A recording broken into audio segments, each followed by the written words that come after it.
This is episode 2 of Dark, a survivor creature horror by me, Tirzah Hawkins. Even after the pounding against the door stops, I remain tense, braced against the door. My breath sounds hoarse and ragged in my ears. A sudden pain grips my calf in a Charlie horse as my leg rebels against the night of constant exertion. I cry out and grab my leg and try to massage out the cramp. Courtney screams in response to my exclaiming, but the sound is almost muted. As she quiets and the anguish in my leg subsides, I notice a ringing in my ears. "It's all right, Court." The thick, gravelly voice that comes out of my mouth sounds nothing like me. A night of screaming has taken its toll on my vocal cords. Gradually, my sister quiets again. I want to move to her and comfort her, but I'm terrified to leave my post by the door. The thought brings my heartbeat back to pounding in my ears. A glance at my watch shows that it has been maybe 10 minutes since whatever it was out there stopped trying to get in. I wait a little longer and maybe even doze off because of my exhaustion. When I blink my eyes open again, it's been almost a half hour of peace. Courtney hasn't moved from her gargoyle post on the toilet. Her eyes are dark from lack of sleep. Her face is streaked with tears. I can't imagine that I look any different. My body complains as I force myself to my feet, but at some point I have to see where our parents are. The thought brings a lump to my throat. Something is wrong since my dad isn't comforting us with a rifle in his hand. For as long as I can remember, he hasn't missed a deer or elk hunting season. Both Courtney and I frequently went with him. The guns are kept in a safe in his closet, and I know the code. If he isn't here with us now, then he must not have had time to get to the safe last night. My hand trembles as I reach for the doorknob. Another glance at Courtney's wide, terrified eyes strengthens my resolve to control my own fear. I pause for 2 deep, composed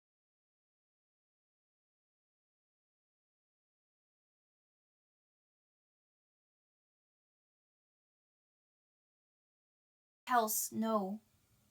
"It's okay," I whisper. "I gotta check on Mom and Dad." I beckon her over. "Sit in front of the door while I'm gone." At first, I open the door just a crack, but it's enough for the smell to wash over me, making me gag. My defense mechanism pushes the door back shut as I struggle not to puke. It's a stench of decay that brings the image of maggots on a corpse to mind, but there is almost an element of stagnant pond water to it that makes it stick in your nostrils. As my nausea subsides, I notice Courtney hasn't moved or responded to the smell in any way. She's completely shut down. I try to remember what to do for shock victims. Make them lie down, give them water, keep them warm, keep them cool. My thoughts are all jumbled. Judging by how pale she is lying down probably isn't a bad idea. I don't need her falling from her perch and hitting her head. I pull the stack of hand towels from the cupboard under the sink and arrange them folded in half, one atop the other as a makeshift pillow. "Come on, Court." I take her hand and coax her to the floor to lie down. She resists a little, but eventually my firm efforts succeed. When I look down at her, I can't help but think she looks years younger than 12 right now. There is no doubt in my mind that she is solely my responsibility now.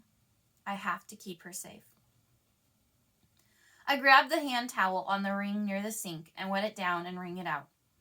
With my left hand, I hold it over my nose and mouth as I once more open the door. The towel makes it more bearable, but only a little. I open the door an inch, just enough for me to peek out. At eye level, nothing seems awry, but my gaze is drawn to the floor. The cream carpet has a great brown smear, like mud or shit, at least 1.5 feet wide, leading away from the bathroom door. There is an accumulated puddle of it just outside the door. It looks damp and sticky, like mucus. I follow the trail as far as I can towards the living room, where it splits off in different directions. The house is still and quiet. I risk opening the door a little further and poke my head out. Both directions seem clear.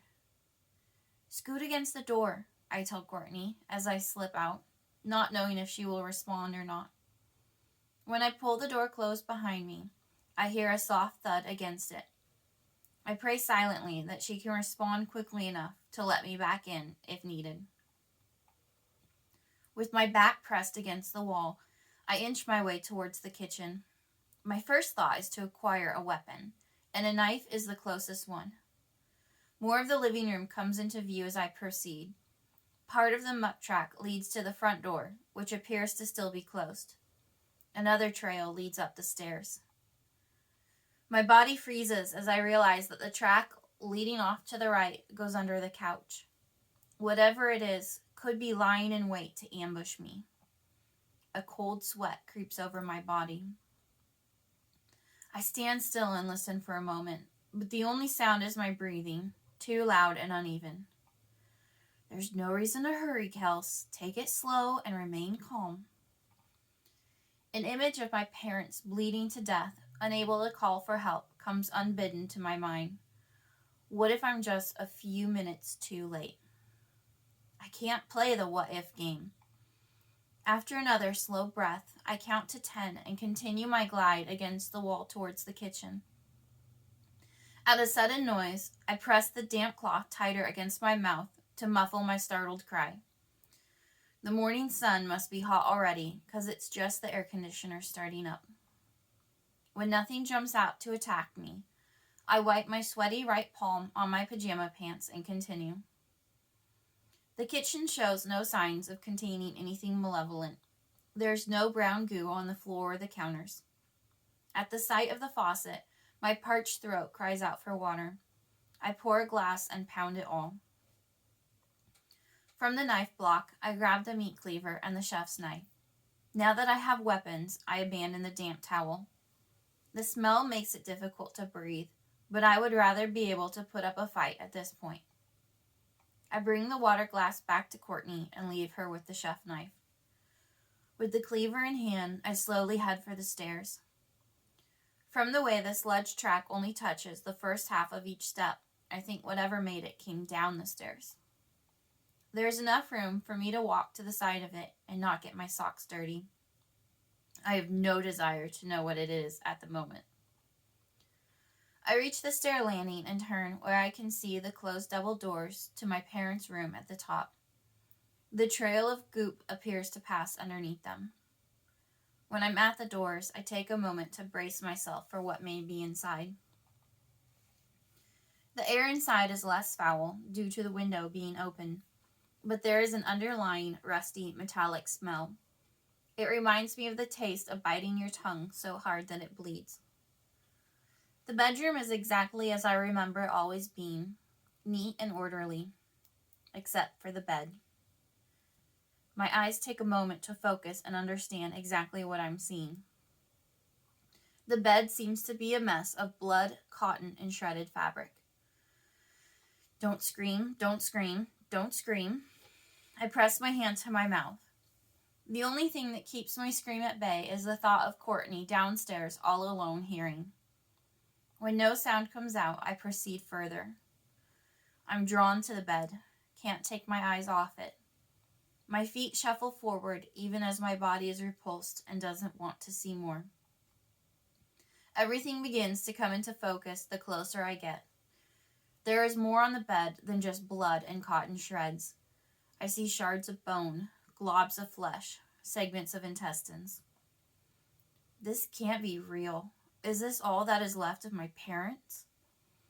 My eyes land on my mom's pillow and see a clump of her long auburn hair. Suddenly, it is all very real.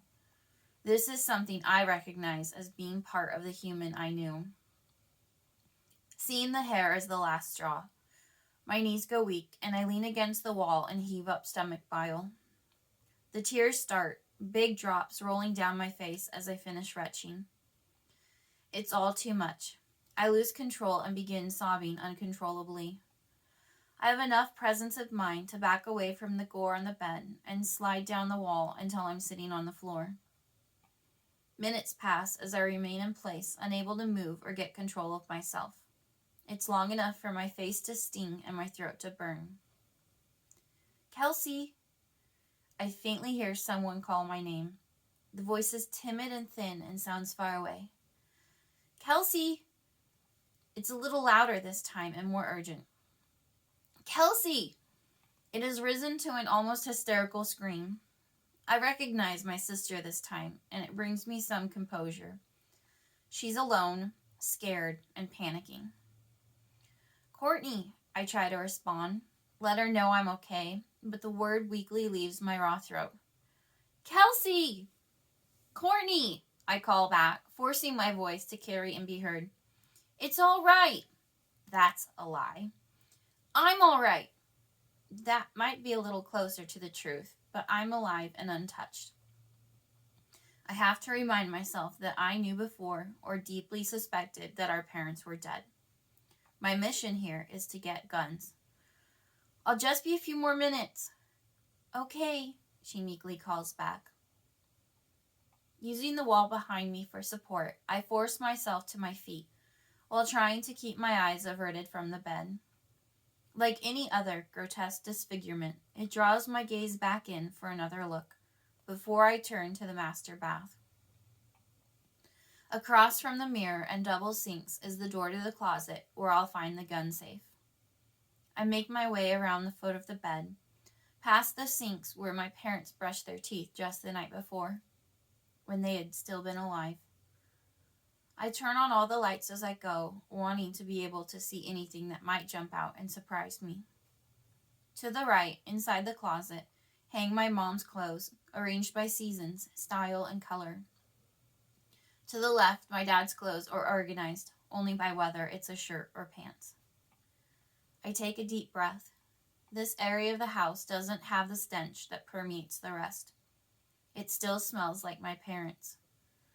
I take another long inhale, hoping I can remember their scent forever, even though I know it will inevitably fade with time.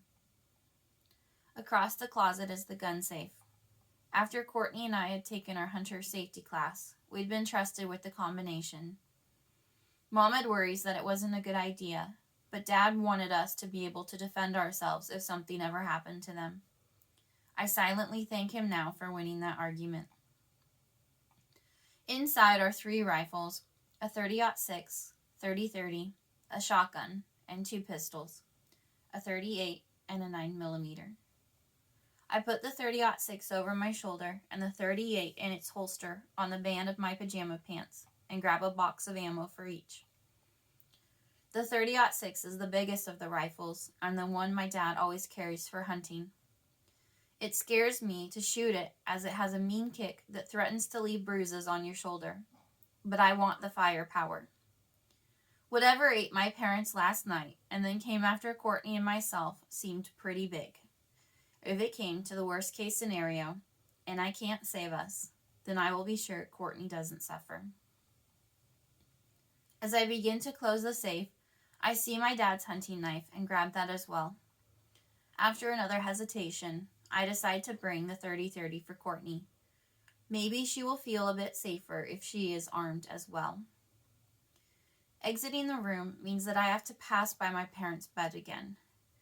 It's impossible not to glance at it, but I increase my pace and get through quickly. After I've pulled the double door shut behind me, I pause for a few collecting breaths. I don't know if I was more afraid of seeing the gore again, or my imagination telling me one could be under the bed. My hands are too full for me to defend myself right now. As I stand there against the doors, I look around and notice the brown goo trail leads downstairs, but there is nothing on the floor leading down the hallway to my and Courtney's bedroom. Could the creatures have known before they even got inside the house that we weren't in our rooms last night? Courtney? I call out. Yeah? Her voice is meek and small.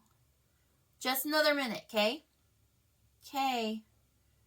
Her tone is the one she uses when she's resigned to an awful task.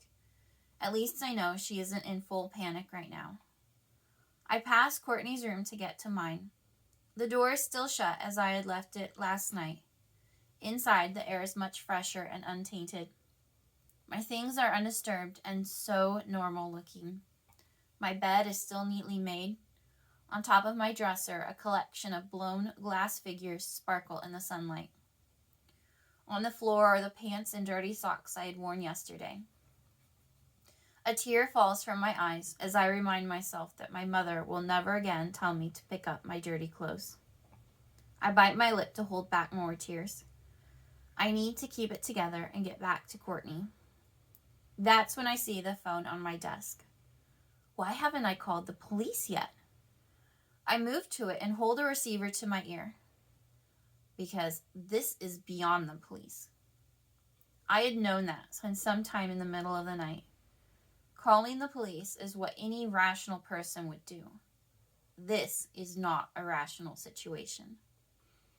My finger presses the 9 button, and the corresponding beep in my ear resounds through my body like a hammer. Somehow, this act of phoning for help makes it even more real.